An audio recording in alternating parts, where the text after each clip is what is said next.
Que Dieu vous bénisse tous. Chers frères et sœurs ici présents, soyez bénis. Chers révérends, que Dieu vous fortifie. Chers internautes, que Dieu vous bénisse. Une fois encore, nous sommes revenus dans la maison du Seigneur pour continuer dans cet enseignement. C'est un enseignement très vital, mais qui n'en donne pas l'air. Amen. Nous sommes à la suite 5 et c'est le 20 juillet. Nous sommes au 20 juillet 2025. Vous avez devant vous le pasteur Dodo, intervenant depuis la République du Bénin, à Révier précisément. Je crois que nous sommes dans cet enseignement, comme vous le voyez, un ange descendant du ciel du côté de l'Orient avec une grande lumière occidente. Sans plus tarder, nous allons prendre la Bible. On va lire le passage. On va lire dans Malachie. On va lire d'abord dans Apocalypse chapitre 14, versets 5 à 6.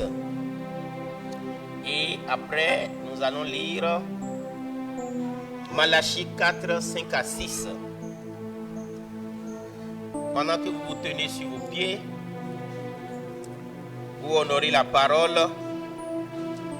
Nous prenons Apocalypse chapitre 14, verset 6 à 7. Je vis un autre ange qui volait par le milieu du ciel, ayant un évangile éternel pour l'annoncer aux habitants de la terre, à toute nation, à toute tribu, à toute langue et à tout peuple. Il disait d'une voix forte, craignez Dieu et donnez-lui gloire, car l'heure de son jugement est venue, et adorez celui qui a fait le ciel et la terre, et la mer, et les sources d'eau. Amen. Malachie, chapitre 4, versets 5 à 6. Voici, je vous enverrai Élie le prophète, avant que le jour de l'Éternel arrive, ce jour grand et redoutable. Il ramènera le cœur des pères à leurs enfants et le cœur des enfants à leurs pères, de peur que je ne vienne frapper le pays d'interdit. Baissons-nous un moment dans la prière. Père de gloire, tu as donné l'instruction de prier sans cesse. Tu as dit qu'on peut manger assez, qu'on peut dormir assez, qu'on peut travailler assez, mais on ne peut jamais prier assez. C'est pourquoi une fois encore nous venons devant ta face, te demandant au Père de gloire que ta miséricorde s'étende sur chacun de nous. Puisses-tu couronner ton pardon, Seigneur, par la guérison des malades. Nos corps fatigués, usés et malades, nous implorons ta miséricorde. Père éternel, reçois les louanges que nous t'avons données, les offrandes et les dîmes, nous te les présentons, Seigneur. Nous les bénissons, Seigneur, afin que les riches bénédictions qui l'accompagnent puissent rejaillir sur tes enfants, Seigneur. Ô Père de gloire, nous avons des requêtes dans les cœurs. Nous sommes venus dans ta maison, mais nous sommes venus au moment solennel de la parole. Que ta parole, pendant qu'elle sera dispensée, nous communique la vie et nous transforme, Seigneur. Seigneur Dieu de gloire, toi le grand Jéhovah Jireh, viens pourvoir nos besoins. Toi le grand Melchisédek qui est devenu Jésus-Christ, nous t'implorons, Seigneur. Pendant que, Seigneur, nous attendons à toi pour cette prédication, nous savons que toi, Jésus-Christ, le même hier, aujourd'hui et éternellement, tu t'es manifesté dans un corps de chair appelé William Marion Branham. Tu as manifesté les signes profonds du Messie dans sa vie et dans son ministère. Tu as fait de lui Seigneur et Christ. Et la révélation des tonnerres a épelé le nom nouveau de Jésus-Christ, qui est Branham. Que ton nom soit loué et béni. Dans le nom nouveau de Jésus-Christ, Christ Branham, nous te demandons, Père, de prendre contrôle de toutes choses ici présentes. Que toutes les portes de l'enfer soient fermées complètement. Car la photo de l'ange ferme la porte au nez à tout démon. Et que cet endroit, Seigneur, sur cet endroit, Seigneur, s'ouvrent les écluses des cieux. Et que des anges s'engouffrent dans ce lieu. Que les anges envahissent notre domaine, Seigneur, afin que ta parole puisse trouver d'entrée dans les cœurs. Et quiconque est relié à nous au moyen de son téléphone, en nous suivant, en direct ou en différé, puisse la même présence de l'ange puisse vraiment le combler, Seigneur. Lui apporter l'éclaircissement de la parole, dissiper les ténèbres dans son esprit et les enlever de toute confusion et leur apporter la consolation et la guérison. J'implore, Seigneur, et je te demande sincèrement de l'accomplir dans le nom puissant de Christ Branham. Pendant que je quitte le chemin et je prie pour tous les officiels de l'église, je me remets aussi en tes mains afin que, Seigneur, ton Esprit Saint nous conduise et que nous puissions te rendre un culte raisonnable. Accorde qu'il en soit ainsi et apporte-nous d'avoir la révélation profonde de cet ange qui vient du ciel, cet ange d'Apocalypse 14, dont la vision a été donnée à Branham. Et nous l'identifions aujourd'hui car il vient du côté de l'Orient, de l'Inde. Que ton nom soit loué et béni. Seigneur de gloire, éternel des armées, tu as dit d'être attentif aux choses simples. Et Dieu est un Dieu qui se cache et se révèle dans la simplicité. Rends-nous simples et attentifs à ta parole et que ta volonté s'accomplisse sur chaque vie et que les puissances des ténèbres s'éloignent et soient repoussées, Seigneur. Nous te le demandons dans le nom nouveau de notre Seigneur Jésus-Christ, révélé par les tonnerres, le nom qui dissipe les doutes. Seigneur Christ Branham, en ton nom nous avons prié. Amen. Acclamez le Seigneur. Amen, amen, amen, amen, amen. Que Dieu vous bénisse tous. Veuillez vous asseoir. Comme je le disais à l'entame, nous sommes sur cet enseignement qui nous parle de l'ange d'Apocalypse 14. Nous avions eu des mots-clés qui nous ont permis de comprendre que cet ange est muni d'un message. Et ce message, c'est la bonne nouvelle. Selon Jean 14, 12. C'est l'évangile éternel. C'est la résurrection au temps du soir. Cela parle de la résurrection du Messie reproduit à nouveau. De l'homme Messie, William Marion Branham. C'est lui, c'est ça l'évangile dont l'ange est muni. Jean le divin avait eu cette vision sur un ange qui vient du ciel, qui avait cet évangile de la résurrection du Seigneur Branham. La même vision a été donnée à Branham. Et pendant cette période, quand il a eu cette vision, l'ange ne venait qu'une fois à la fois. Mais pour cette fois-là, l'ange était venu 5 fois à la fois. Il part, il revient, il part, il revient. Et c'est dans cette répétition de va-et-vient qu'il a eu la vision.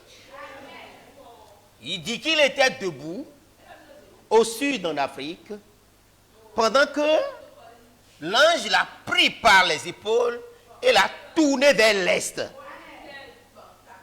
Et cet ange du Seigneur qui me parlait à cet autre ange-là. Nous voyons trois personnages. Il y a l'ange du Seigneur, dont nous avons la photo ici, qui est sous forme de lumière au-dessus de la tête de Branham. Il prend la forme d'un homme, très géant comme un homme, qui a l'aspect de peser 90 kilos. Si vous connaissez le frère Baxter, c'est un homme géant. L'ange était de cette forme-là.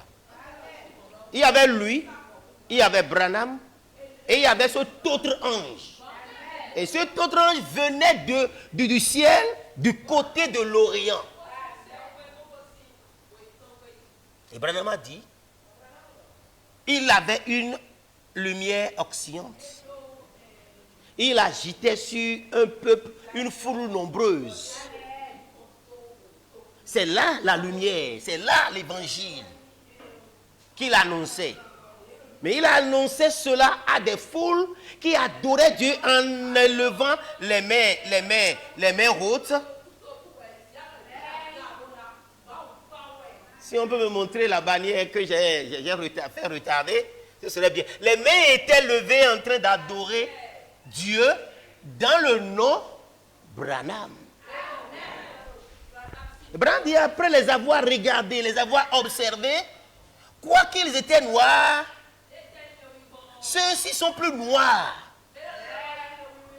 C'est vrai qu'ils ont des cheveux, mais cependant, ils étaient habillés comme les Indiens, comme ceux qui étaient à Calcutta. Donc, nous savons qu'à Calcutta, les gens avaient adoré Branham. La vision a montré qu'ils adoraient Dieu en criant le nom Branham. Donc, l'ange qui venait du côté de l'Orient venait de l'Inde. Il venait de l'Est en Inde. Je peux remercier le Seigneur d'avoir aussi adoré Dieu à Calcutta. Alléluia. Amen. J'ai rencontré les frères indiens, 3 grands révérends,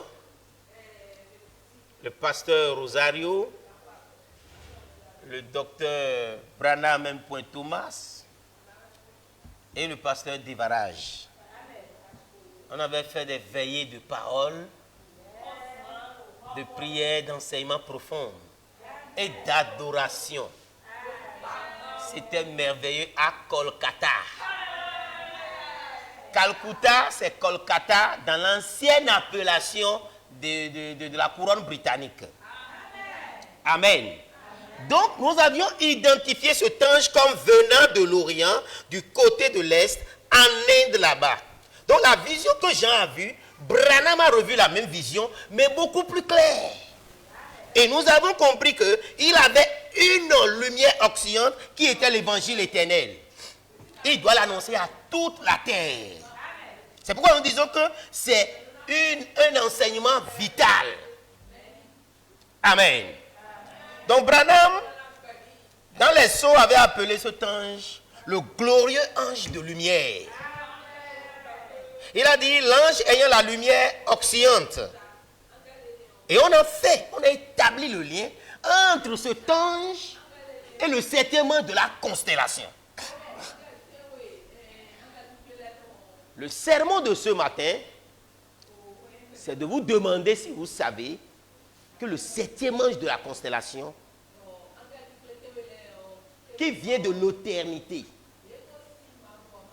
et est venu de l'ouest et a pris la direction de l'est.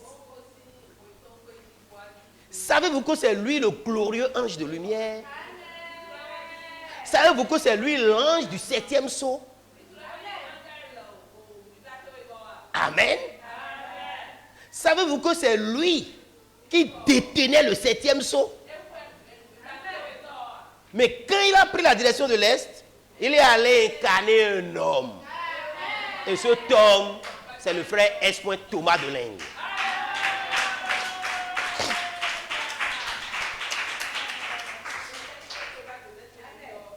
Et nous avions montré que cet ange, c'est lui qui peut faire le tri.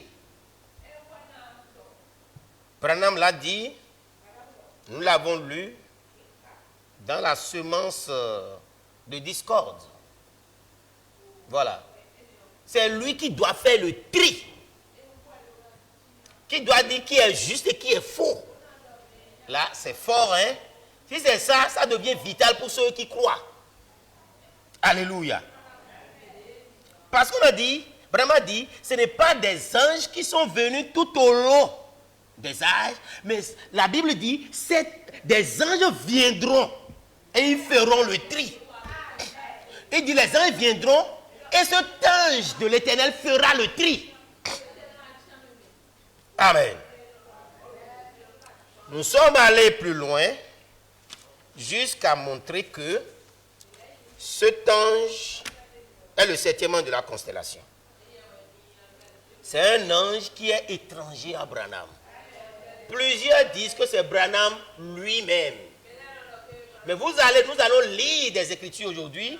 Vous allez voir si vraiment, soyez, chers internautes, je vous prie de faire un grand effort pour écouter comme n'ayant pas un point de vue. Écoutez et suivez ce que nous disons et examinez après. Si vous allez le comparer au fur et à mesure qu'on donne l'enseignement, vous allez dire que ce n'est pas vrai. C'est pourquoi je vous prie d'être comme dans une impartialité. Je vous écoute avec l'esprit de vouloir croire que c'est la vérité et Dieu va vous confirmer la chose. Si vous avez des questions, nous sommes disponibles. Amen. Des gens refusent, ils s'y opposent, mais quand on leur donne la tribune de démontrer le contraire, ils commencent par parler d'autre chose. C'est un peu lamentable. Alléluia. Branham dit répéter les bandes parce que parfois nous ne sommes pas censés comprendre ce qui est dit sur les bandes, mais nous devons les répéter. Mais si quelqu'un dit qu'il a la révélation, ok, dis-le, lis la parole, donne ta révélation. Si la parole confirme la révélation, elle est de Dieu. Amen. Si la parole ne confirme pas, on prend, on jette. Mais si on n'arrive pas à l'examiner et on dit on va le jeter, là, à vos risques et périls. Ce serait, pour nous qui croyons, ce serait que vous êtes de l'autre côté. Le tri est fait. Les tests, c'est lui qui doit faire même le test. Il y a un test. Et quand on dit examen, quelqu'un doit composer l'épreuve, non? Il y a un test. Et le test est fait. Parce que Branham a dit, quand il écrivait, prends ta plume et écris, le Saint-Esprit dit, ils passeront par le test de la parole. Quel est ce test? Quelle est l'épreuve de cette test? 23 points constituent ce test. Et vous devez y croire. Vous devez y croire parce que une grande partie de ce test parle de ce second Élie. Pour lesquels, pour répondre, les gens disent, cet Élie, c'est Branham. C'est plus simple, non? Mais c'est Branham chevauchant. C'est Branham chevauchant. C'est Branham dans la seconde chevauchée, mais sous la peau indienne. Comme un chef indien. Amen. Nous avons montré aussi que si son rôle est de dire qui est juste et qui est faux, il doit y avoir quelque chose qui doit le confirmer. Nous sommes allés établir d'abord le lien entre lui et Élie du mont Carmel. Parce que Branham a parlé de deux Élie, qui a été l'objet du sermon du dimanche passé, dans la Odyssée. Donc, on a montré que Pour que Élie ait une tribune, il a fallu une démonstration qu'on appelle démonstration du mont de Carmel. Amen. On a eu son prototype qui est la démonstration sur la montagne de transfiguration. Là, la voix a dit au travers de la colonne de feu, celui-ci est mon fils bien-aimé, écoutez-le. Alléluia. Nous sommes d'accord. Maintenant, la dernière démonstration doit avoir lieu au temps de l'enlèvement dans lequel nous sommes. Encore que plusieurs pensent qu'ils sont déjà dans l'enlèvement. Mais il y a beaucoup de choses qu'ils ne savent pas, mais pourtant ils sont dans l'enlèvement. Cela confirme que ils prennent la lettre, mais la lettre tue. C'est l'esprit qui vivifie. Vous voyez ça? Donc, on a montré que c'est le moment que le second Élie se révèle. Avant la démonstration du mont de Carmel, Élie était humilié, étouffé, caché. Amen. Alléluia. Il était caché en dessous de ce mont-là. Il maîtrisait ce mont parce qu'il avait ouvert les portes du ciel sur ce mont. Et la confrontation a eu lieu là. Donc, on a montré que sur la montagne de Pyramide, que Jérusalem est la cité de Dieu. Mais la demeure de l'épouse, c'est à Zion. Et c'est à Zion qu'il y aura cette démonstration. C'est notre montagne. L'ennemi sera complètement broyé. Alléluia. Amen.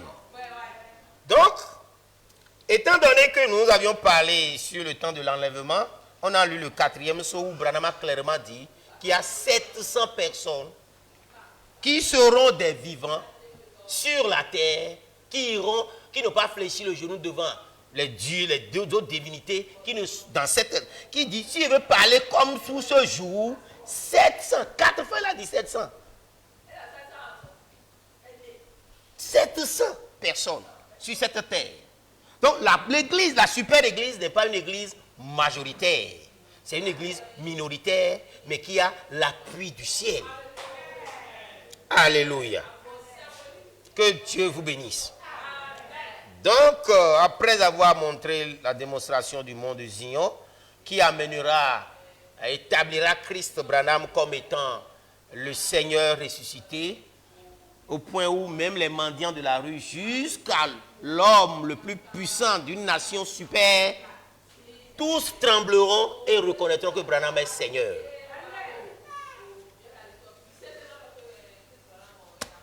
La suite 4 a parlé essentiellement d'Élie, les deux Élie, comme étant le premier Élie de Laodicée, a été un homme qui a été rejeté par les églises. C'est William Marion Branham.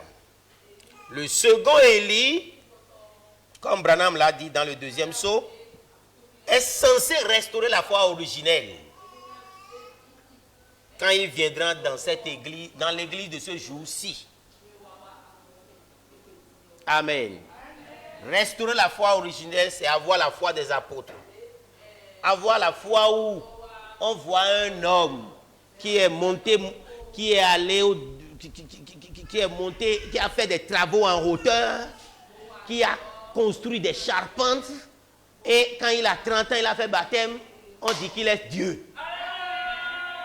On l'a vindique populaire jusqu'à ce que le gouvernement l'a sanctionné, peine capitale, il a été crucifié nu, et après on dit qu'il est ressuscité, et qu'il est le Seigneur de gloire, Jésus-Christ.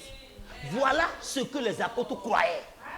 Ils croyaient en un homme que la majorité des hommes ont rejeté. Ils l'ont pris pour Dieu. Donc, ce second Élie doit nous montrer un homme de chair qui a le couronnement de Dieu, de la plénitude de Dieu en lui, manifestant tout le ministère de Messie, discernant les pensées des cœurs, guérissant les malades, créant des nouveaux des organes manquants, ressuscitant des morts, celui-là, mort, ressuscité, voilà la foi des pères.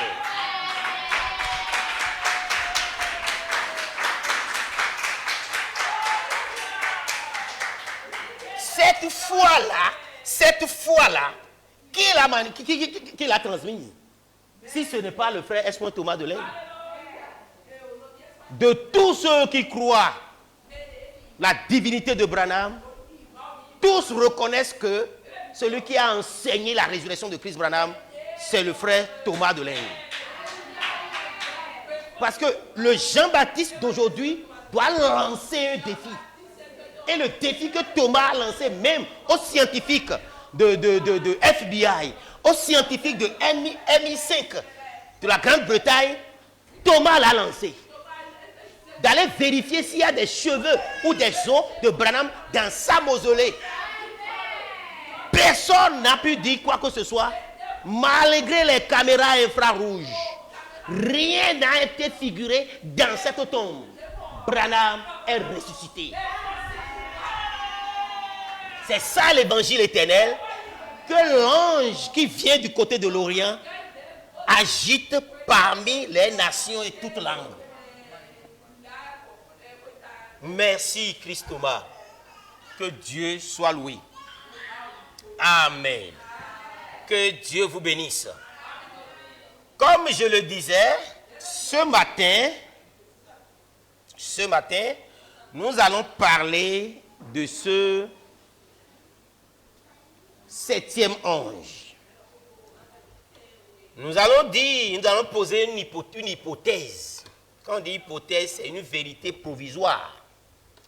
Et après, confirmer la chose pour l'établir comme vérité. Amen. Je m'en vais dire, si Christ Branham devait être ici en ce moment, il va dire, c'est lui l'homme dont je vous ai parlé. Voilà l'hypothèse. Mais cette hypothèse est une vérité, ce n'est pas provisoire, c'est une vérité réelle. Voyez, l'esprit de Branham est en moi. Et c'est ce que je dis. Je le dis en son nom.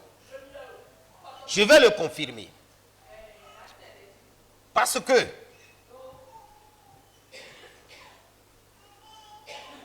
regardez comment la parole vivante se pointe directement vers Thomas.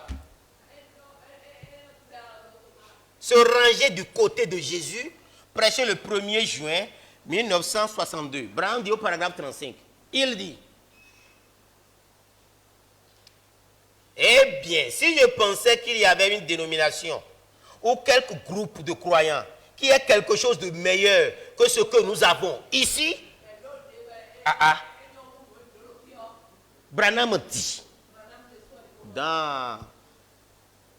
pourquoi le Saint-Esprit a-t-il été donné? Il a dit, s'il y a une autre génération après nous, elle sera meilleure que nous. Elle nous dépassera. Voilà le terme qu'il a employé. Maintenant, il dit, s'il y a une église, une dénomination, ou quelques groupes de croyants, qui est quelque chose de meilleur que ce que nous avons ici, frère, j'aurais désiré y incorporer ce petit corps sans tarder.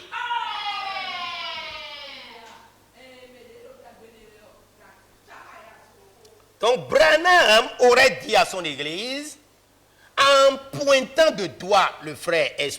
Thomas de l'Inde, et dire que le prophète dont je parle continuellement dans mes divers messages, dans mes divers sermons, c'est pour lui que j'ai posé un fondement. Je vais vous dire de prendre cela en considération pour votre enlèvement. Branham, à côté gauche, comme vous le voyez sur l'écran, a doigté le frère S. Thomas de l'Inde en des termes tels que il dit, j'ai entendu j'ai soupiré, j'ai été dans l'attente et j'ai cru que quelqu'un de grand allait venir un jour. Branham.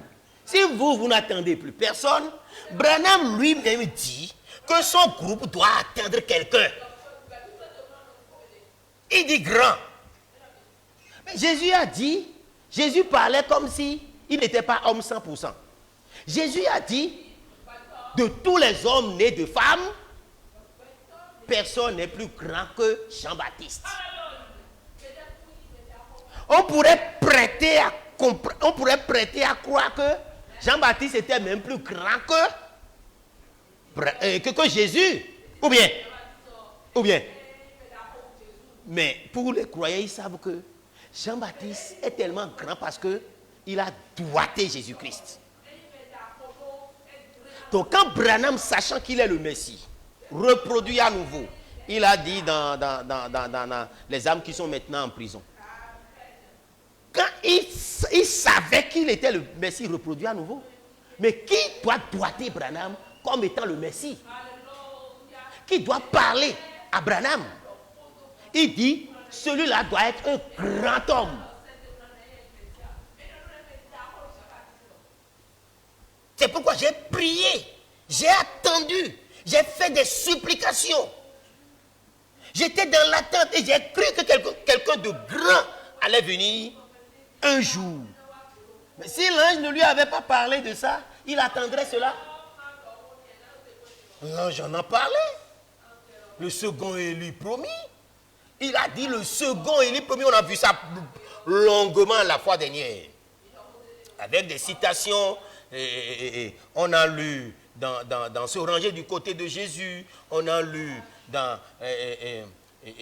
comment il a dit de ne pas manquer cela dans la brèche entre les 7 âges de l'église, les 7 sceaux. On a également lu que quand ce messager viendrait, c'est alors que cela arriverait. Ce serait révélé, ces sceaux brisés, il serait révélé. Branham a ouvert les sceaux, il a brisé les sceaux.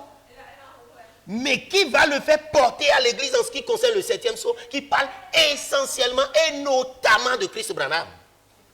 C'est le messager là qui doit venir. Second Élie, il en a parlé dans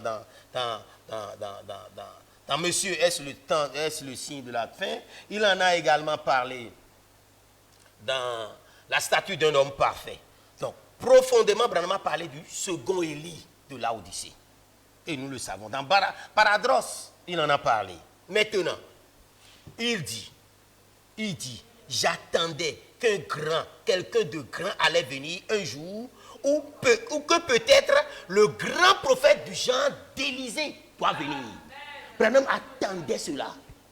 Il espérait cela. Et remarquez, en 1962, il le savait de façon très claire. Il en a parlé dans la parole parlait de la semence originelle.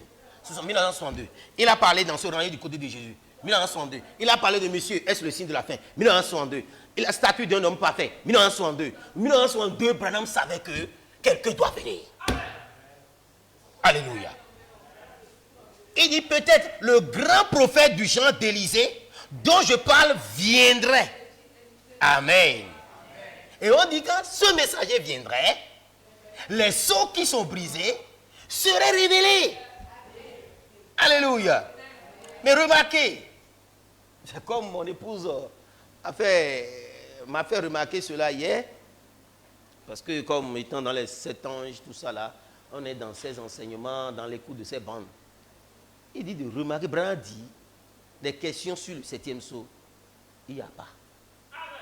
Et il a dû faire question-réponse sur les sceaux avant de prêcher le 7e sceau. Ce n'est pas saisissant? Parce qu'il dit le 7e sceau est composé de 3 choses. La vision de la tente, la constellation des 7 anges et l'épée du roi.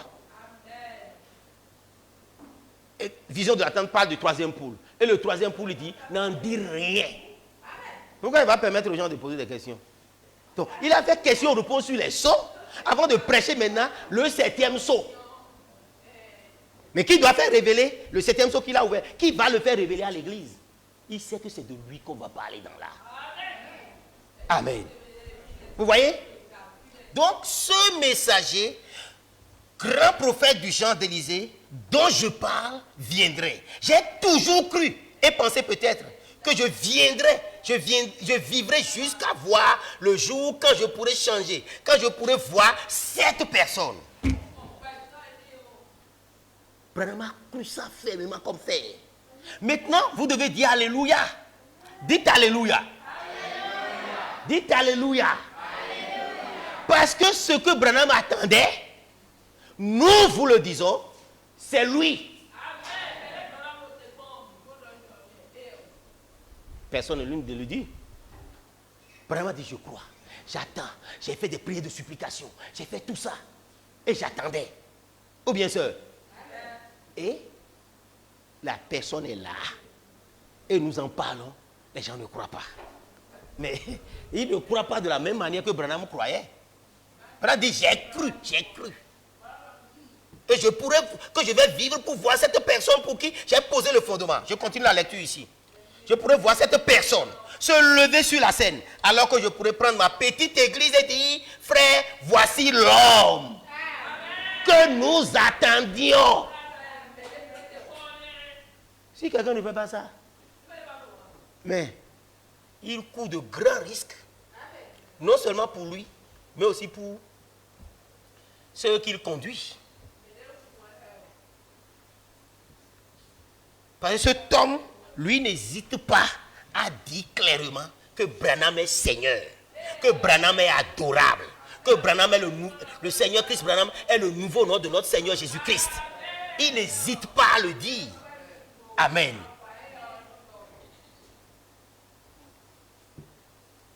Il dit, je dirai à mon église, ma petite église, il dit, frère, voici l'homme que nous attendions. Cet homme est celui dont il s'agit. Cet homme est celui dont il s'agit. Et il dit, j'ai attendu cela. Et si réellement cela a eu lieu, alors je m'attends à dire, à partir d'ici. Donc c'est le départ, après le départ de Branham, qu'on verra cet homme. Branham est invisiblement présent, n'est-ce pas? Parce qu'il est ressuscité. Il est assis dans le trône du Père.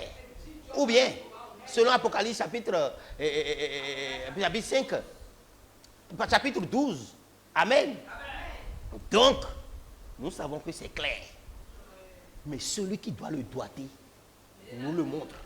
Et c'est de ça que parle un ange descendant du ciel, venant du côté de l'Orient, ayant une lumière occidentale. Parce que la lumière occidentale, selon Apocalypse 14, verset 6, dit, c'est l'évangile éternel, la résurrection de Christ Branham. Je crois que c'est suffisamment clair. Mais on va continuer par le dire. Il dit, et si réellement cela a eu lieu, alors je m'attends à quitter d'ici. Frère, le voici.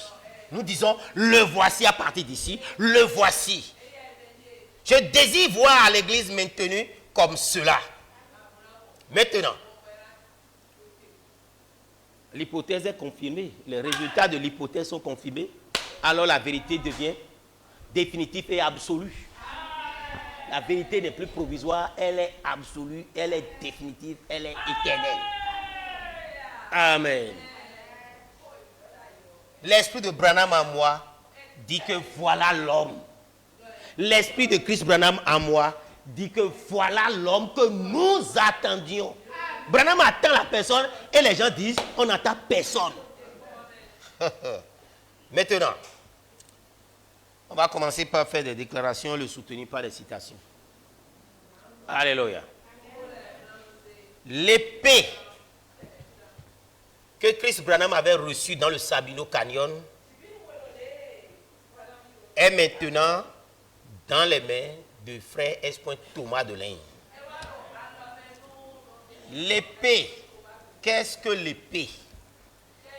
L'épée, c'est la parole.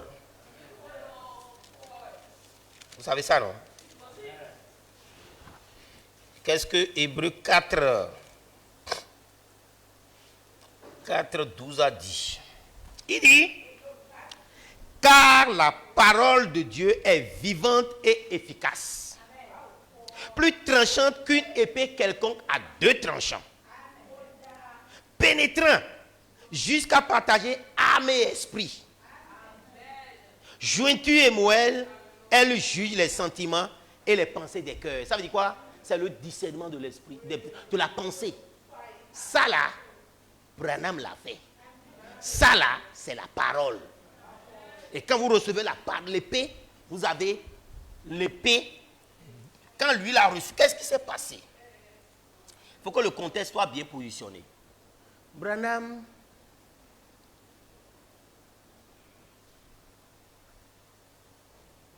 après la vision de la déflagration, d'un grand bruit dans sa chambre à 10 heures, je crois bien, c'était le 22 décembre 1962,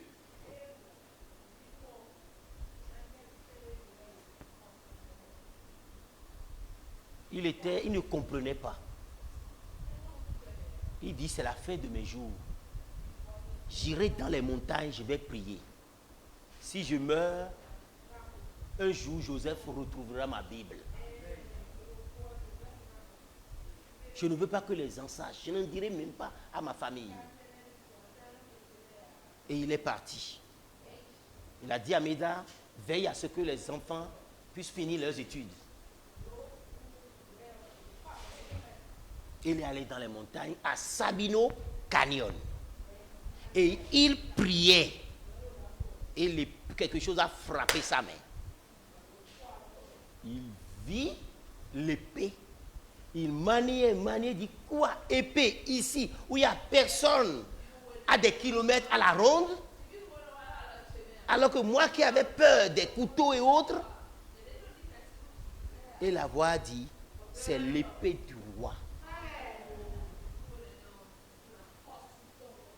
À Sabino Canyon. Maintenant, à Sunset Mountain, là, le 28 février 1963, il vit 7 anges de la constellation qui sont dressés devant lui comme une pyramide. Et un des anges a parlé, retourne d'où tu viens, parce qu'il a quitté Jeffersonville pour aller à Arizona, s'installer à Arizona, et maintenant dit, retourne d'où tu viens prêcher, les sceaux. Et quand il vit les 7 anges, le 7e qui lui a parlé avait l'épée dans la main.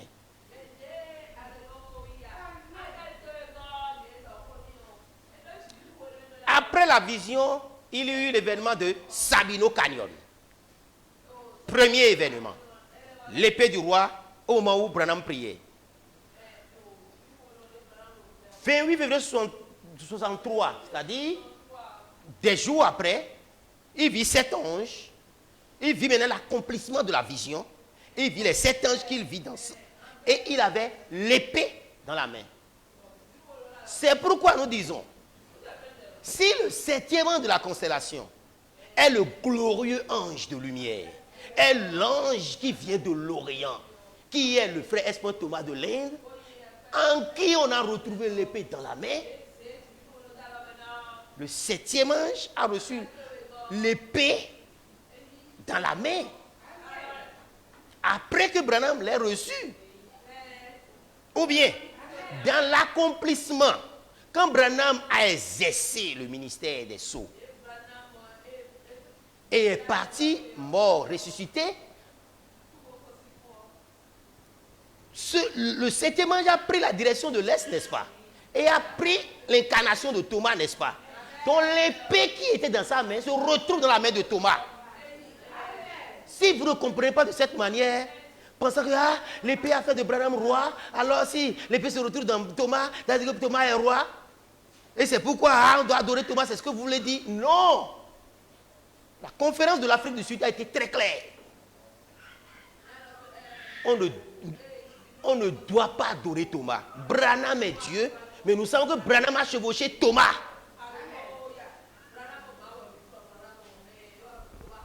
Est-ce que c'est clair?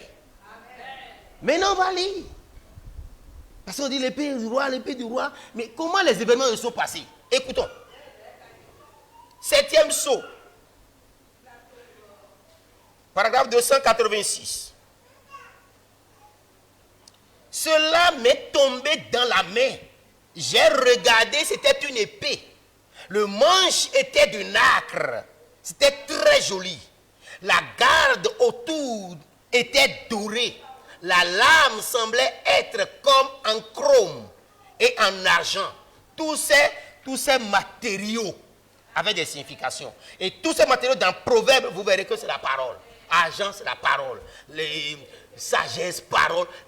Tout l'épée même est constitué de la parole. On n'est pas là pour ça maintenant. Maintenant il dit, mais très brillant, il était tellement tranchant, taillé en biseau. Et puis il dit, Boda, dit Amen. Voilà ce qu'il a trouvé dans sa main. Et elle était tellement tranchante, taillée en biseau. Oh là là, je pensais, c'est joli comme tout. Elle s'adaptait vraiment bien à ma main. Et je me suis dit, c'est vraiment joli. Mais j'ai dit, hey, j'ai eu toujours peur de ces choses. Une épée, je me suis dit, qu'est-ce que je vais faire avec ça? Amen. Maintenant, regardez la prière que Branham a faite quand il finissait de prêcher le 7e sceau. Et puis, Seigneur, je te prie de m'aider. Je commence à dépérir, Seigneur. Je sais qu'il ne peut plus me rester beaucoup de jours. Et je te prie de m'aider. Permets que je sois fidèle. Seigneur, honnête et sincère, afin que je puisse porter le message aussi loin que j'ai été destiné à le porter. Et quand viendra le moment où je devais me reposer, que j'arriverai au fleuve du Jourdain, n'est-ce pas? Et que les vagues commenceront à déferler. Oh Dieu, que je sois en mesure, pendant que je serai en train de mourir, je sois en mesure de remettre cette bonne vieille épée à quelqu'un d'autre qui s'en servira avec honnêteté, Seigneur, et qui portera la vérité. Accorde-le, Seigneur. Qu'est-ce qui peut s'opposer à cette prière? Il dit, rien ne s'opposera à ta prière, même pas le cancer. Aucun démon ne résistera à ta prière, même pas le cancer. Qui peut empêcher? Branham dit, pendant que le flot va commencer par m'emporter, donne-moi le courage de pouvoir le tendre à quelqu'un. Que je puisse avoir la force de le remettre à quelqu'un. Et vous dites que l'épée n'est pas allée dans la main de quelqu'un. Alors que il a dit la main de qui l'épée s'est retrouvée. Il dit qu'il s'en serve. Accorde le Seigneur. Et jusqu'à ce moment-là, aide-moi à être fort, en bonne santé et courageux. N'importe qui ne va tenir cette épée. L'épée de dire que Branham est Dieu. L'épée de dire que Branham est la pierre fêtière. L'épée de dire que Branham est le Messie. Le premier, le fils premier-né. Oh, qu'il est ressuscité. Celui qui tient cette épée doit avoir le courage. Et ça là, ça c'est pour vous faire peut-être rire. Hein? Qui a jamais douté du courage des Indiens? Le courage des Indiens n'a pas été comme une référence. Quel courage indien! Quand on tient cette épée, il faut avoir le courage. Amen. Que je le remette à quelqu'un d'autre qui s'en servira. Alléluia. Maintenant, l'épée s'est retrouvée dans la main de qui? Oh, c'est vous-même qui le dites. On va entendre Branham le dire. C'est le sceau de Pâques. Vous voyez? Il a raconté la vision. Il a tout dit de la vision. Il a tout dit de l'accomplissement de la vision. Depuis sa chambre à Sabino Canyon jusqu'à Sunset Mountain dans le forêt de Colorado. Voilà Branham. Au lendemain de son anniversaire, dans le sermon où il a dit, je ne fêterai plus d'autre Pâques avec vous. donne-moi le courage. Pendant que le flot va commencer à déferler et à m'emporter, permets-moi de le remettre à quelqu'un d'autre. Voilà. Dans ce sermon, il dit, je vois la fin d'un homme, d'un vieil homme qui finit à 56 ans.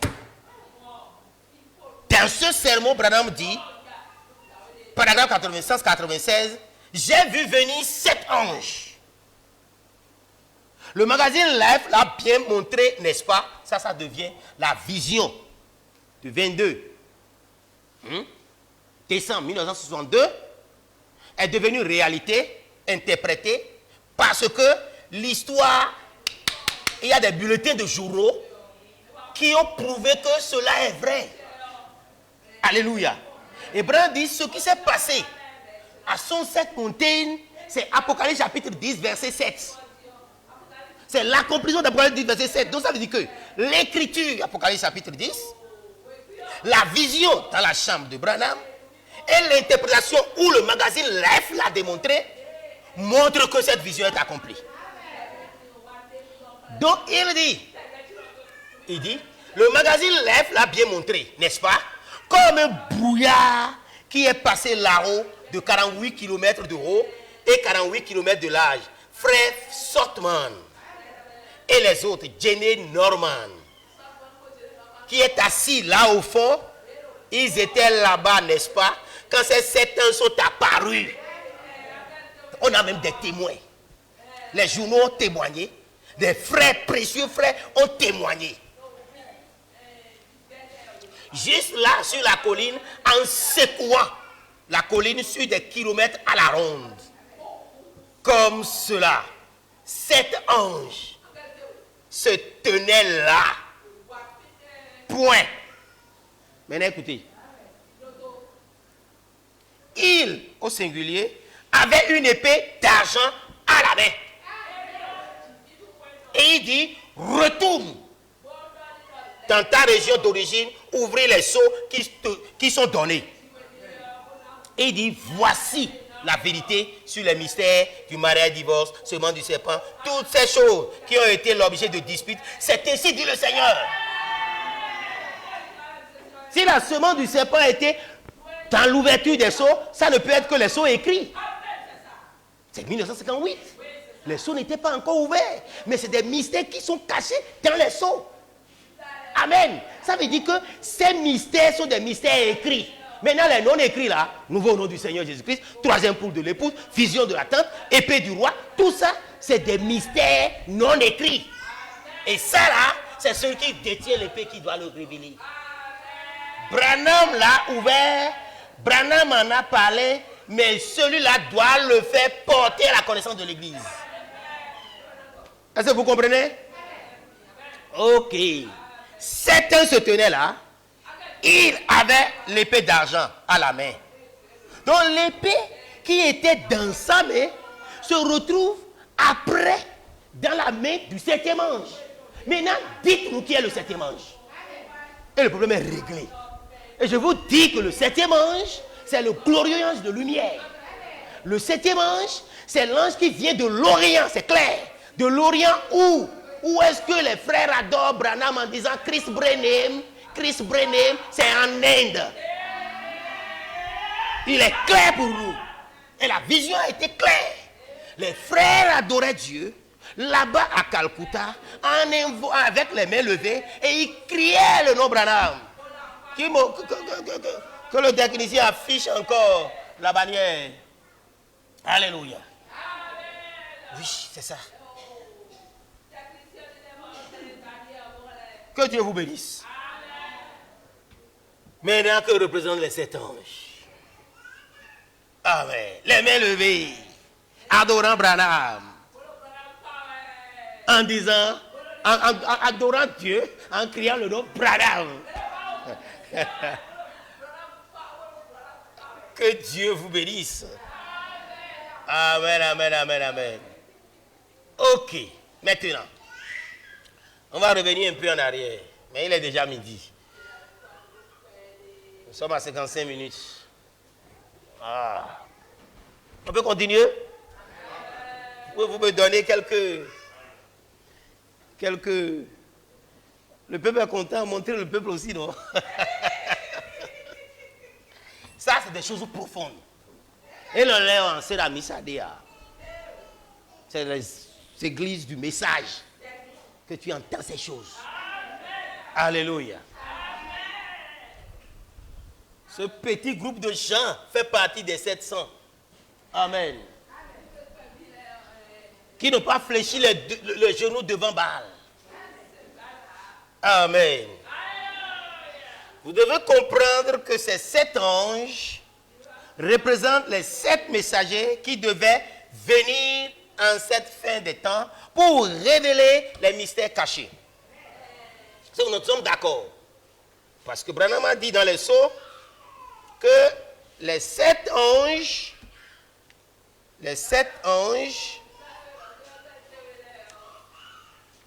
c'est eux qui détiennent les tonnerres. Vous dites que les 7 anges de la constellation, certains disent que ces 7 anges, à tort, sont Paul, Irénée, Martin, Colomban, Luther, Wesley et William Branham. Alors qu'ils sont ici, ils écoutent maintenant le message.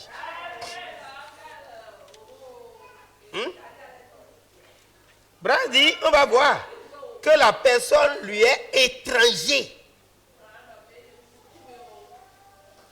Qui n'a jamais vu ce temps? Si l'ange là était comme Branham, il va dire que l'ange était comme... Quand il a décrit l'autre ange, et l'ange du Seigneur, il dit qu'il était comme Basté.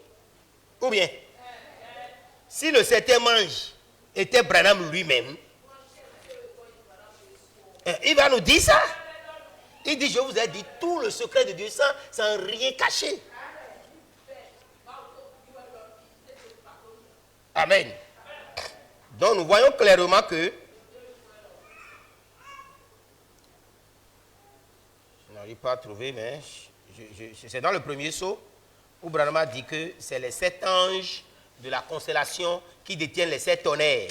Mais dans les 7 tonnerres, Paul connaît 7 tonnerres. Paul connaît même Apocalypse. Hein?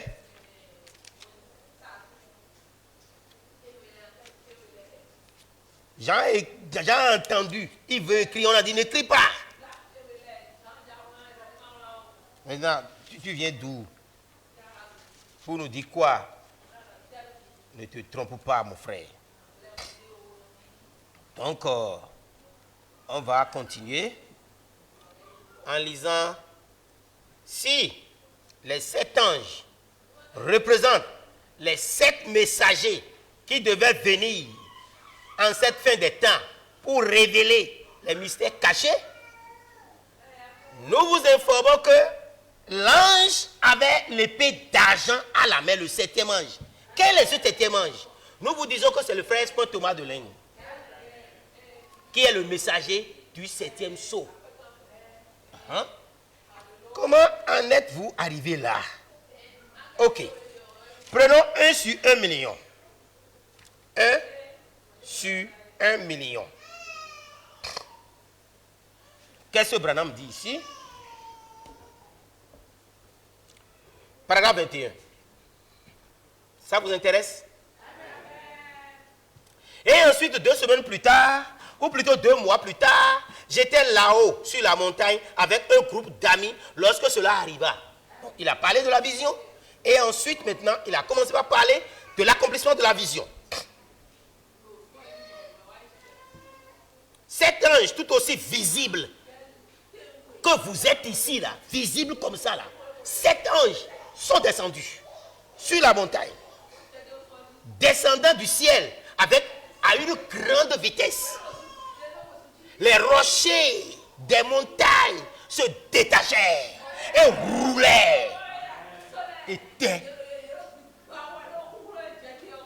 La puissance est forte.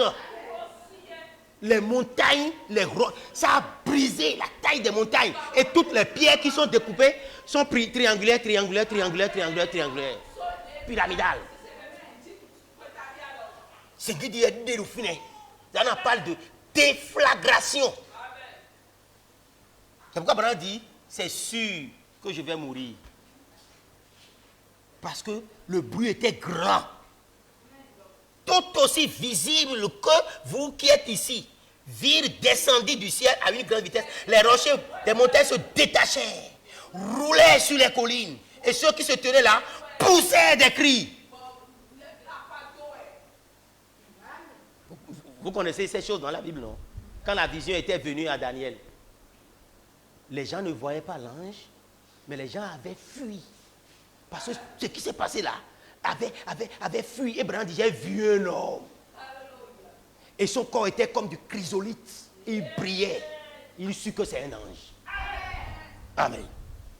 Non? C'est normal, non? L'histoire là est vraie. Amen. Les gens ont poussé des cris. Parce que les anges sont venus. Et ils prient fuite. Ce n'est pas exactement comme la vision de Daniel. Dans la vision de... Vous savez, la poussière montait de partout. Donc c'est réel, c'est physique, c'est authentique, c'est concret. Et quand cela a eu lieu, il dit, qui peut me dire ça? Celui qui a l'épée dit, je vais lire. Il dit ça, je suis, dans 1 sur 1 million. Prêché le 24 avril, vous voyez, 65. Donc le 10 avril, il en a parlé. Maintenant, 24 avril de ce même mois, il en parle encore. Et quand il dit, retourne chez toi. Maintenant, il arrivera que chaque ange, parce que j'avais dit que les 7 anges représentent les messagers qui viendront en ce temps de la fête pour révéler les mystères cachés. Et que le 7e est Thomas. Et nous voulons démontrer comment cela est possible.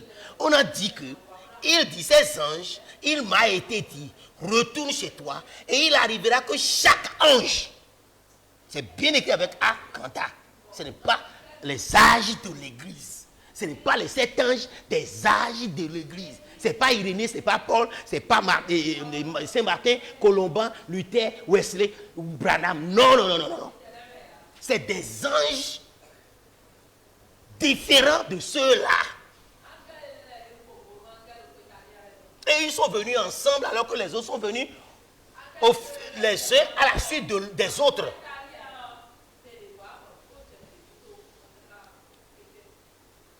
Maintenant, chaque ange sera un des sceaux des 7 sceaux. Donc si nous disons que le 7e est Thomas et qu'il est l'ange du 7e sceau, je ne sais pas si vous ne voulez pas comprendre. Que Dieu vous bénisse. Merci pour avoir acclamé au Seigneur. Maintenant, regardez encore dans ce tenir dans la brèche. Ça là, c'est à chaud ça. Ça, 23 juin 1963. Il a eu les choses en février. Il en a parlé en mars. Et maintenant, se tenir à la brèche, paragraphe 80, il dit, eh bien, il se fait qu'il y a ce matin moins un homme qui était là lorsque cela est arrivé. En fait, cela a arraché les rochers des montagnes. Vous voyez, vous êtes dans cette présence. Qu'est-ce qui peut vous toucher? Les démons même sont ébranlés. Une puissance vous environne. Alléluia. Cela a arraché les rochers des montagnes. Et maintenant les gens, nous voyons que pendant ce temps, j'ai vu 7 anges en forme de pyramide qui sont descendus majestueusement et m'ont enlevé.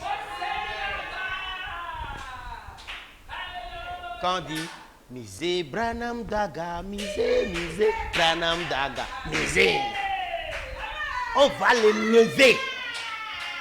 On va le lever, l'adorer. Amen. Mais qui nous l'a montré? C'est l'ange venant de l'Orient. Certains connaissent la vérité, frère, mais ils ne savent pas d'où la vérité vient. C'est pourquoi ils sont parfois dans la confusion. Qui te l'a dit? Frère Théodore, Pilate a dit, tu es le fils de Dieu. Mais qui te l'a dit? Comment as-tu eu cette révélation? On tourne, on ne sait pas d'où c'est venu. Mais nous vous disons l'origine et on s'en prend à nos frères. Je ne comprends pas. Cette origine dont nous vous parlons, quand la confusion s'est installée dans l'église de Corinthe, on dit non, Dieu est femme. Hey, on a vu la statue de Diane descendre sur la terre, venant du ciel. Ça veut dire que Dieu est forcément une femme. Et comme on était des déesses dans les temples et païennes, on vient ici, on va envahir la chair et commencer par prêcher. Parce que Dieu est femme. Les Corinthiens ne font que dire des choses comme ça. Paul a dit, mais comment? Comment? Est-ce que c'est de chez vous que la parole est venue? La parole vient des Juifs. Donc si les gens disent Branham est Dieu, Branham est Seigneur, et ils disent des choses, tout ce qu'ils disent, je dis Amen.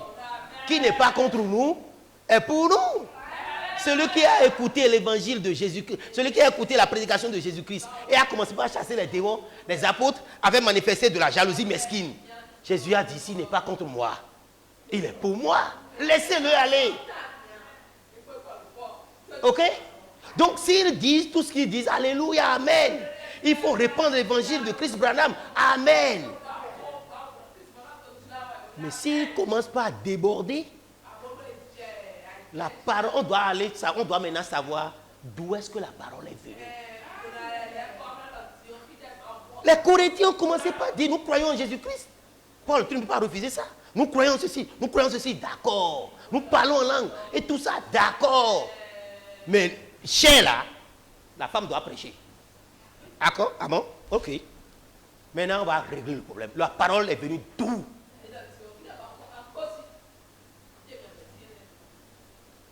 Quand la trompette a été sonnée dans l'ombre, c'est le camp de l'Est qui se lève premièrement. Ça quitte le camp de l'Est en Inde, ça vient au sud en Afrique. C'est là l'ordre de l'exode, l'ordre de soulèvement de camp. Ce n'est pas le nord qui se lève, ce n'est pas le sud qui se lève. On ne se lève pas en désordre. Quand on sonne la trompette premièrement là, pour lever le camp, quand la colonne de feu se déplace là, l'Est d'abord, tout le monde regarde l'Est d'abord. Quand le camp de l'Est se lève, le sud suit. Et les autres suivent après. Donc, nous vous disons, voilà en quoi c'est important. Tout ce que vous dites, nous croyons. Amen. Mais il y a des coquilles dedans. Et c'est normal qu'il y ait des points de divergence. Mais quant à nous diaboliser, quant à nous rejeter, quant à nous dire tout ce que vous ne maîtrisez même pas sur nous, nous allons pouvoir. Est-ce que la parole de Dieu finit?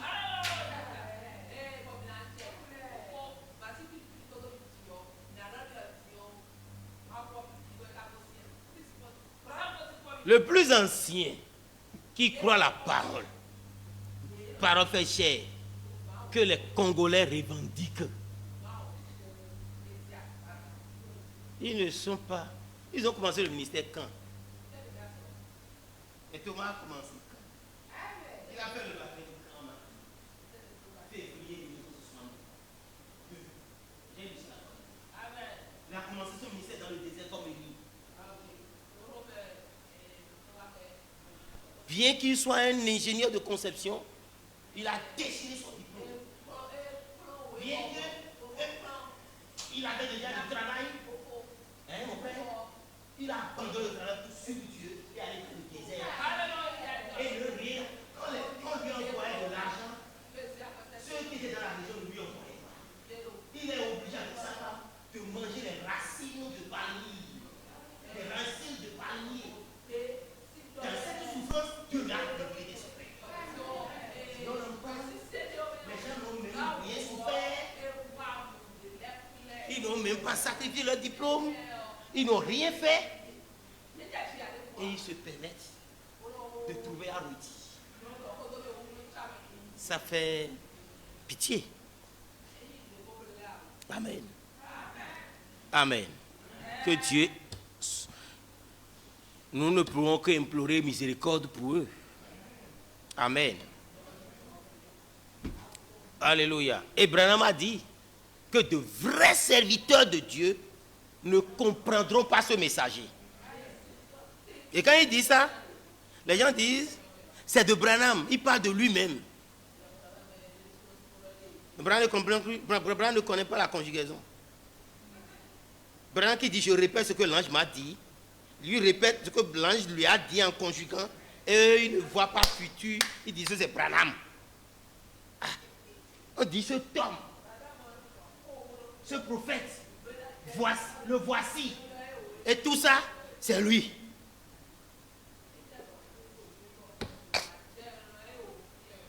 Que Dieu vous bénisse. Je continue. Ici, je dois aller plus vite parce que là où je dois atteindre, je suis encore loin de là. Mais on évolue quand même. Donc les rochers se sont arrachés, 7 anges sont venus sous forme de pyramide, descendant majestueusement et l'ont enlevé. Quand il dit ils m'ont enlevé, dans le 7e sceau, vous savez ce qu'il a dit? Quand ils sont venus de l'éternité en venant de l'ouest, c'est le 7e qu'il a pris, hein, dans la pyramide, hein, qu'il formait. Ce serait toujours la vérité. Il dit, j'ai amené, il dit, ils m'ont enlevé. J'ai été amené à l'est afin d'ouvrir les 7 sceaux pour Dieu. Si vous les avez pas, si Jésus tarde, mes arrières, petits enfants, les enfants de petit Paul, ce sera toujours la vérité éternelle du Dieu vivant. Et bien, c'est pour découvrir, cela était scellé à l'intérieur de cette montagne et cela n'était pas écrit. Il fallait que ce soit interprété. C'est les sceaux non écrits. Et lorsque je suis revenu le premier soir, le premier ange a ouvert le premier sceau. Si je dois parler dans la langue vernaculaire de chez nous, qu'on appelle le fond, qui est plus parlé au sud ici, vous voyez comme ange d'Opo, de Tewele, de Wabuado, nous Bible nous comptons nous. Nous comptons nous que moi ça de Tewele, il y a de Opo, ange à Conton Paul, Irénée, Martin, Colomban, Luther, Wesley, Branham, il y a des léons, il y a des anges qui les gens pensent que ils sont la même chose. Ce n'est pas Paul qui est venu dire à Branham le premier sceau. Non, ce n'est pas le premier ange de l'église. C'est Paul qui est le premier ange de la constellation.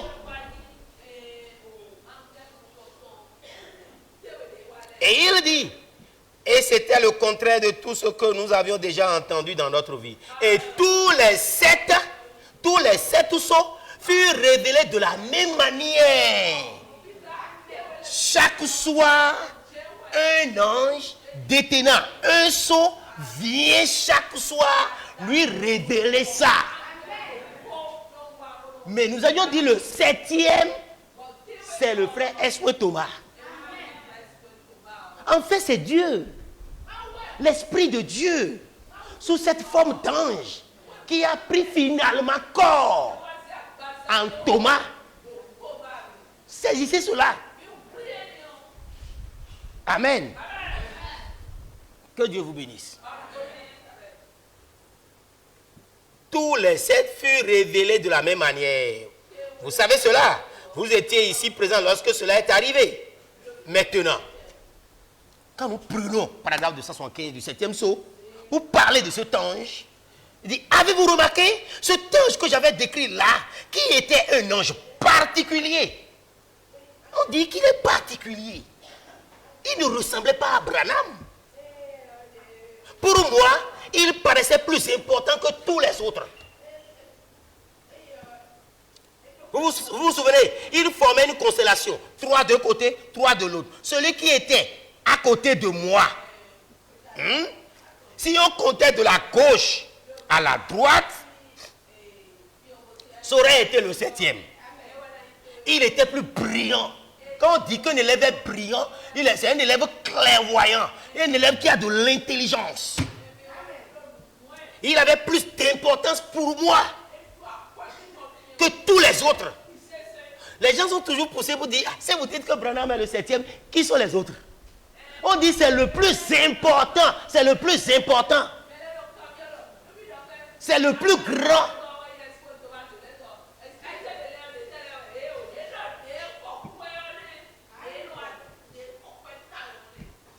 Les autres sont aussi dans les 700 qui seront enlevés. Ok? Ils avaient plus d'importance pour moi que tous les autres. Ils bombaient le torse. Qu'est-ce que Branham a dit? Torse bombé.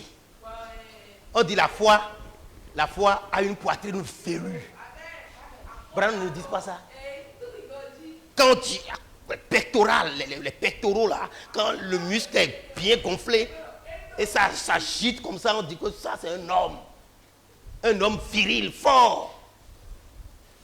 Et Branham a assimilé la foi à la poitrine velue, dit, il bombait le torse. Comme ça. Et il volait en direction de l'Est. Les gens disent de ne pas regarder à l'Est. Mais l'ange allait à l'Est. Et à l'Est là-bas, là. À l'Est là-bas, là. C'est là. Il est allé. Cela m'a enlevé et m'a élevé. Amen. Les anges là l'ont adoré. Thomas a adoré Branham. Il fait partie des 7 et les 7 ont adoré Branham. Dit que Branham est là et il y a l'ange, le 7e ange qui est Branham. Ils sont 8, c'est quoi? Ils tombent dans la confusion. Ils tombent dans la confusion. Ils tombent dans la confusion totale. Et c'est ça, ça fait partie de l'un des mystères. Ne pas saisir ça et pourtant on est enlevé. Tu n'as pas la révélation là et tu es enlevé.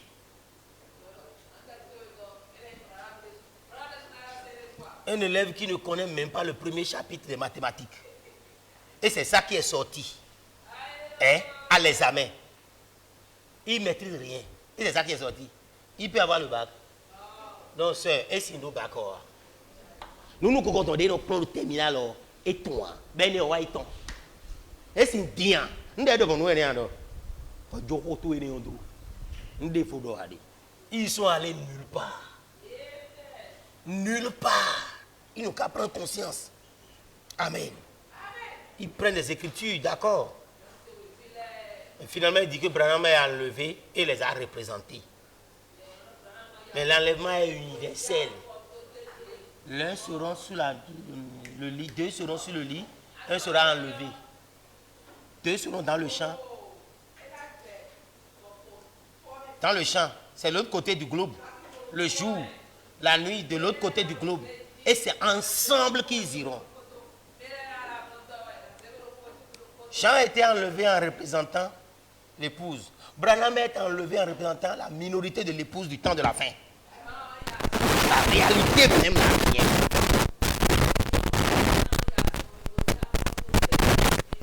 Il dit tout est accompli. Et cependant, frère, les choses continuent de s'accomplir. Mais les choses vont continuer de s'accomplir. La véritable de l'arrière-saison va s'accomplir. Et ils n'espèrent même pas ça. Et ils ne comprennent même pas la puissance dynamique. Ils ne comprennent même pas la démonstration du monde de Sion. Ils n'en font pas cas dans leur prédication. C'est Branham et Dieu seul qui est la seule chose qu'ils pensent que c'est de la mer à boire pour les gens. Mais non, il y a d'autres choses.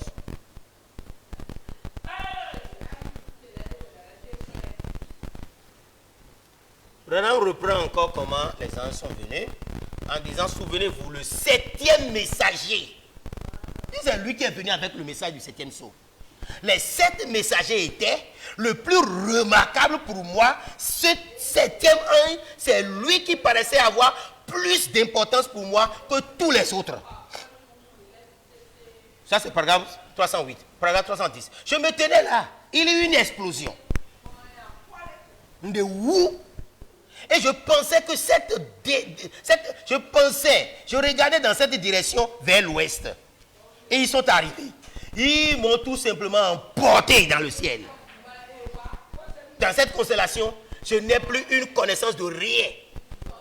Celui d'entre eux, quand ils sont arrivés, celui qui me paraissait plus étrange, celui qui me paraissait être si étrange. Quand on dit étrange, ce n'est pas nouveau, ce n'est pas quelque chose qu'on ne connaissait pas. Branham va se voir et ne pas se connaître. Branham a dit, alléluia, Branham a dit, quand le feu d'Oregon était là, j'ai entendu ma voix sonner du ciel. Méda a dit, quand la voix a dit, comme Jean-Baptiste était le premier précurseur de ma première venue, de la première venue de Jésus-Christ, ton message sera le précurseur de la seconde venue. Et Méda a dit, c'est ta voix que j'ai entendue du ciel. C'est des choses qu'on a lues. Si l'ange là était Branham, Branham va dire, cet ange là me ressemblait tellement à moi. Il a dit, l'ange, j'ai entendu ma voix parler contre le fou d'Oregon. Méda a entendu ma voix. Il dit, quand tu parles, l'ange apparaît. Mais quand tu te tais, l'ange disparaît. Il a dit ça. Si cet ange, on dit un ange si étrange, tu seras étrange à toi-même. Est-ce que quand tu vois ta photo, bien tu vois une vidéo de toi, une vision de toi, tu vas dire, ah, j'ai vu quelqu'un qui est étrange à moi, mais il me ressemblait. Reprenez vos sens. Il me paraissait être si étrange. C'était celui qui était à ma gauche. Par rapport à l'endroit où je suis entré dans la constellation. C'est 3D. C'est 3D. Donc, par où il est passé, il était à gauche. Non, c'est bien ça. Hein? Et si on comptait de la gauche à droite, ça devrait être le 7e. Vous voyez, de l'autre côté, souvenez-vous, des 7 messagers, c'est écrit avec grand M, pour faire la différence. Maintenant, cet ange était dans ma... Je suis obligé de m'arrêter dans 7 minutes. Hein. Cet ange était donc à ma gauche. En fait, il serait le dernier ou le 7e ange. Si Branham lui-même est le 7e ange de l'église, l'autre est le 7e de la constellation des 7 anges. Donc, Branham est le 7e ange de l'église. Le 7e ange de la constellation qu'on vient d'identifier comme étant l'ange descendant du ciel venant de l'Orient est aussi le 7e ange. Et tous deux, ils font partie d'Apocalypse chapitre 10, verset 7. Il n'y a pas d'autre passage pour eux. Quand il a dit à Sabino, à Sunset Mountain, dans la forêt de Colorado, c'est Apocalypse 10, chapitre 17 qui est accompli. Dans quelle est cette attraction sur la montagne? Maintenant, écoutez.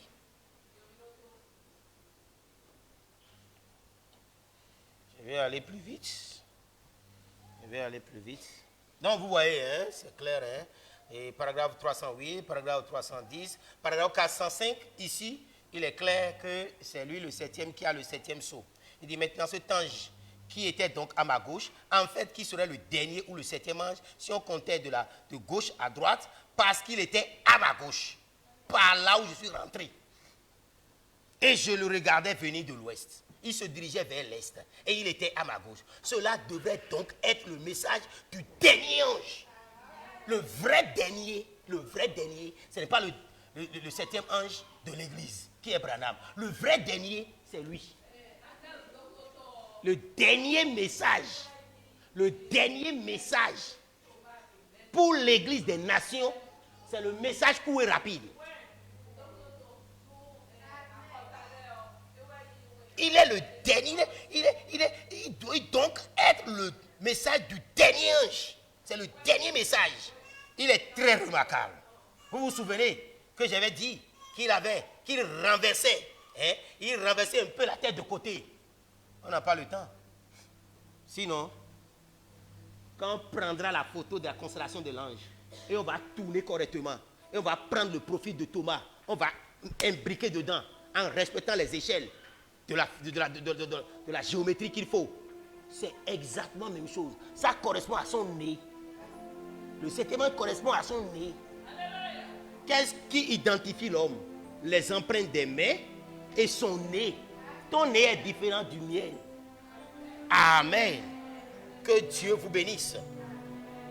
Alléluia. Alléluia. Donc, il avait la tête renversée pour laisser son profil et les ailes pointues. Amen. De grandes ailes pointues qu'il vole directement vers moi. Oh, ça, c'est le septième sceau.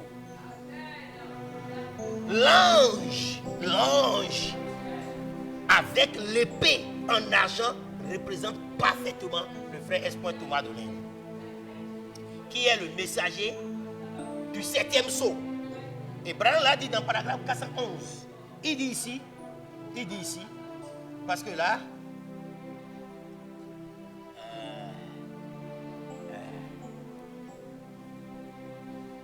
il dit c'est ce septième sceau. C'est quelque chose de spécial. Nous ne savons pas encore ce que c'est, parce qu'il n'a pas été permis que ce soit brisé. Maintenant, si le septième sceau n'est pas brisé, si le septième sceau n'est pas révélé, ou au moment où Branham parlait, voilà la constellation des anges, quand on a tourné ça, cela a affiché le visage de Jésus. Et si on prend la photo originale, vous verrez là où c'est un peu noir, on voit ses barbes, Branham dit son nez, ses barbes, ses yeux. Ça a donné le visage de Jésus. Mais ce n'est pas Jésus, parce que c'est une constellation d'anges.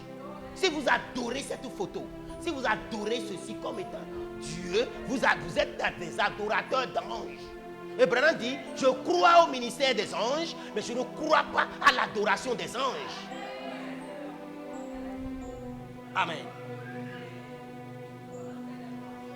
Donc si celui qui détient le septième sceau, c'est lui qui doit le faire connaître à l'église. Puisque Branham dit, je l'ai vu, mais on m'a dit stop. C'est ouvert, mais on m'a dit stop, n'en parle pas. La preuve est que aucune question sur le septième sceau. Tu en as vu? Non. Est-ce que tu en as dans les questions-réponses? Même 1964, tu en as vu? À part les questions sur les Israélites là. À part ça, on a posé des questions directement comme ça sur le septième sceau. Branham n'a pas permis. Il n'a pas permis. Donc celui qui détient la chose, c'est lui qui doit le faire révéler, qui doit le faire connaître à l'église. Branham savait, il dit je sais ce que c'est. Mais ça a tourné, c'est devenu autre chose dans un autre cycle. Maintenant, qui a ouvert le septième sceau? On a prêché ici le septième sceau. Ça nous a pris beaucoup de temps. C'était en janvier 2020. On publiait cela sur les forums WhatsApp. Il y a un modèle pour révéler les sceaux. Et Thomas a respecté le modèle.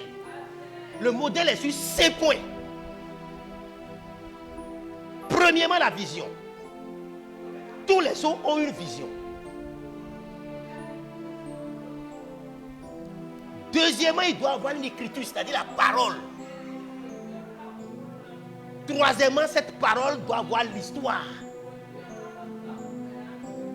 Et Quand l'histoire est venue avec la vision, la parole, l'histoire, il faut la révélation pour l'interpréter.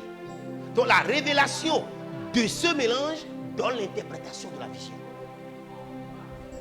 Donc il faut les 5. Vous pouvez vous rappeler? Bran l'a dit dans paragraphe 411 du 7e psaume. Il dit, donc la vision, plus la parole, plus l'histoire, plus les âges de l'église, tout cela s'harmonise ensemble. On les mélange. Et je peux donc dire avec certitude, au mieux de ma connaissance et en conformité avec la parole de Dieu, avec la vision, la révélation, que l'interprétation de cette écriture est ainsi dit le Seigneur.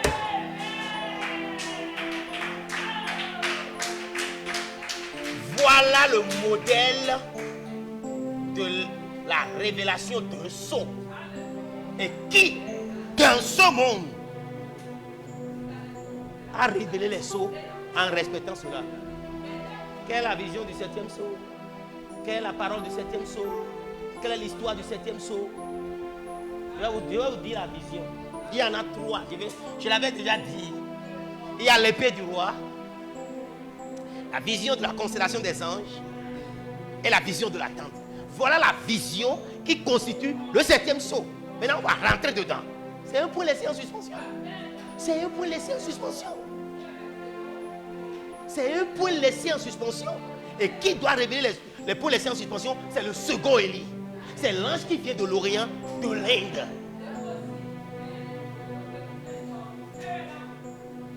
C'est clair. Branham a mentionné même son nom. Il a mentionné son nom. Dans 18 juillet 1965, rendre un service à Dieu en dehors de sa volonté.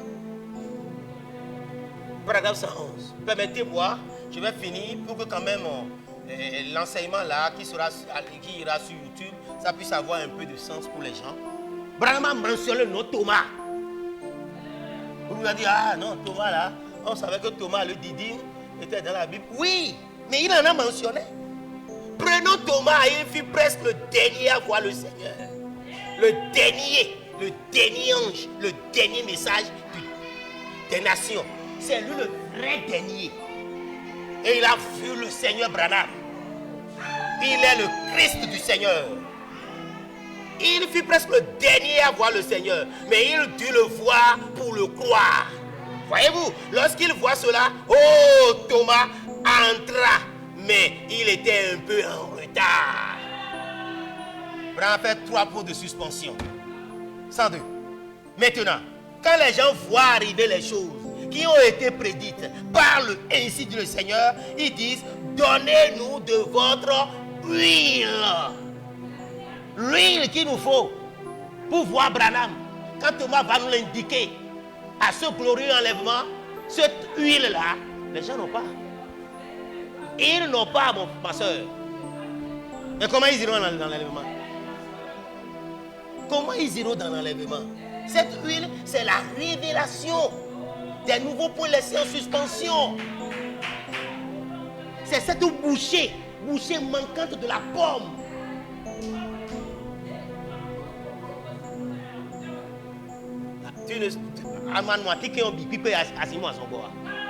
Si tu ne prends pas totalement le remède, auras-tu un corps complètement formé? Et donc, un boucher est manqué. Un boucher des poils. Branham a dit, l'épouse n'aura pas un sein de moins. Un sein de moins pour moi-même. Il sera parfaitement femme, parfaitement épouse. L'huile, on en a, chers internautes. Nous vous invitons à prendre l'huile. Alléluia. Le Saint-Esprit était les prémices de l'Esprit qui était le gage de l'héritage, de notre héritage. Cela a été répandu sur le peuple comment? Exclusivement au travers des apôtres. Mais ce rocher qui avait été frappé, l'eau qui est sortie, le Saint-Esprit qui est sorti, cette eau a fini par tarir dans le désert. La religion de Jézabel. Abraham dit, le sang de Jésus a séché. Mais quel sang doit-on avoir? On a besoin du sang de Christ. Il faut le sang de Christ reproduit à nouveau, qui est Christ Branham. Alléluia. Maintenant, en ce temps de la dispensation, notre héritage, c'est la plénitude de Dieu. Et cela passe par le ministère de la véritable pluie de la première saison, qui est le baptême du Saint-Esprit sans sensation. Et cela vient par où? Par l'enseignement des nouveaux points laissés en suspension. Qui donne cet enseignement? Si ce n'est pas le second Élie, si ce n'est pas cet ange glorieux de lumière, si ce n'est pas cet ange venant de l'Orient, cet ange tient, comme je le dis, entre griffes, le frère Thomas de l'air. Alors tu auras la plénitude de Dieu en toi. Alors tu auras ton héritage. L'héritage de la vie éternelle. L'héritage de la plénitude de Dieu. Mon frère, le frère Thomas de l'air, est le 7e ange sur lequel repose l'esprit d'Élie. Il est le 7e ange, le 7e des 7 fils de Dieu manifestés. Parce que dans Adoption, on dit, les fils de Dieu manifestés vont le dévoiler à l'église.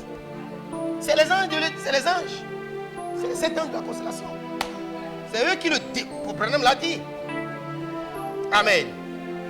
Son identité dans les Écritures, dans les Saintes Écritures, c'est Apocalypse chapitre 10, verset 7 et Malachie 4, 5, 6. Et nous l'avons dit la fois dernière que c'est pour lui que Branham a posé des fondements. Et pour finir, vous voulez être un peu secoué.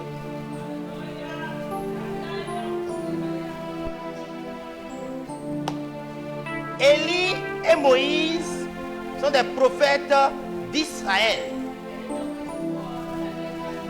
La Bible n'a jamais dit qu'ils ont ouvert des seaux. Élie ne l'a pas fait dans son ministère. Moïse ne l'a pas fait dans son ministère. Celui qui ouvre les seaux, c'est Jésus-Christ. Mais Jésus-Christ est revenu sous la forme de colonne de feu et s'est identifié à Branham. Donc Branham a dû ouvrir les seaux en tant que Jésus-Christ. Donc quand nous parlons de l'ouverture des seaux, s'il est question de 2 prophètes pour le faire, ce n'est pas Moïse et Élie. C'est qui alors? Vous connaissez un au moins parmi les deux? Qui est-ce que vous connaissez? Vous connaissez le premier Élie? Branham. Qui est le second? C'est là où ça devient choquant.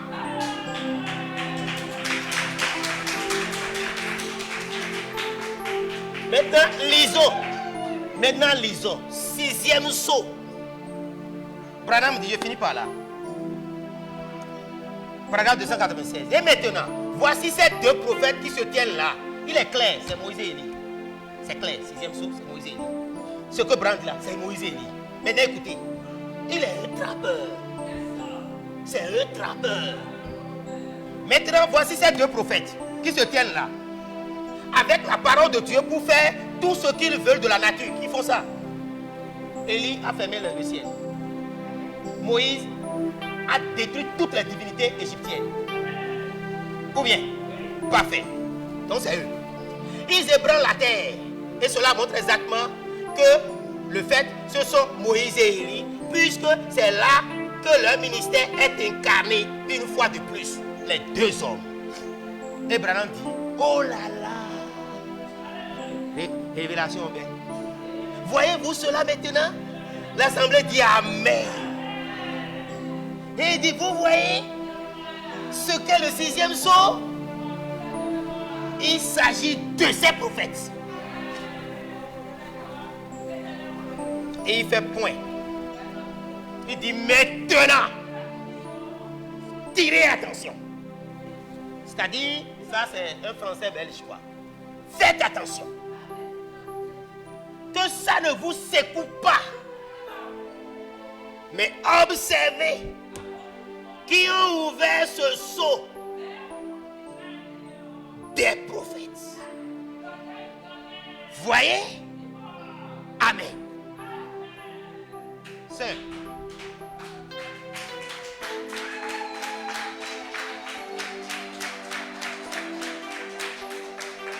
Frères, sœurs, chers internautes, en quoi cela peut-il secouer? Pourquoi doit-on faire attention maintenant si il n'y a pas de choses cachées là? Il dit qui ont ouvert ces sceaux.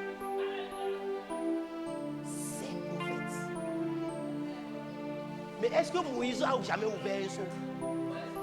Est-ce que même là-bas, là, il va ouvrir un seau là-bas? On va ouvrir le seau 2 fois. Et il dit, faites attention, je vais vous secouer. 2 prophètes ont ouvert les seaux. Et vous ne voyez pas que c'est premier et second Élie. Vous ne voyez pas que c'est William Branham et Satyanathan Thomas. Vous ne voyez pas que c'est Chris Branham et son Christ. Et le Christ du Seigneur. Chers internautes, nous sommes à Sion. Nous sommes au-dessus de la pyramide. Nous ne sommes pas au niveau de Paul, au niveau d'Irénée. Non pas que Paul et Irénée sont petits, mais eux aussi nous ont rejoints dans la révélation des sceaux. Parce que la Bible dit, il y a quelque chose de plus, de meilleur que eux. Ils ne sont pas parvenus à la perfection sans nous. Donc ils doivent venir pour recevoir. Mais nous sommes au-dessus. C'est pourquoi nous disons que le premier et le second Élie de Laodicée, le Seigneur Christ Branham et son Christ Thomas, sont les 2 prophètes qui ont ouvert les sceaux.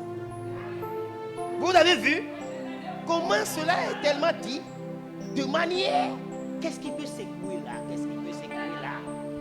Mais on dit que c'est sec, ça va secouer. C'est maintenant que je dis qui secoue. C'est quand je dis que le prophète Branham, le prophète Thomas, c'est eux qui ont ouvert les sceaux, ça vous secoue maintenant. Voilà la vérité de la parole. Je vous invite, chers internautes, à venir examiner la parole, à prier, à vous consacrer et à voir comment cette vérité est absolue. Si vous ne recevez pas l'ange qui vient de l'Orient, comment vous serez éclairé de la lumière occidentale? On dit l'ange d'Apocalypse 14 doit sillonner le monde entier avec une lumière occidentale, avec l'évangile éternel, pour le dire à toute langue. Toutes les langues vont entendre. Alors, c'est ça qui se passe. Donc je vous invite, écoutez ce message.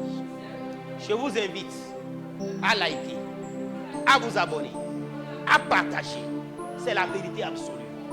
Et c'est la manne fraîche dont se nourrissent l'épouse qui veut aller dans l'enlèvement. Viens dîner. Ne le manquez pas. Partagez à tous ceux que vous aimez. Chers amis, chers internautes, chers frères, chères sœurs, likez, aimez, partagez, abonnez-vous. Que Dieu vous bénisse tous. Amen. Amen. Amen. Alléluia. Que Dieu vous bénisse tous. Shalom, shalom.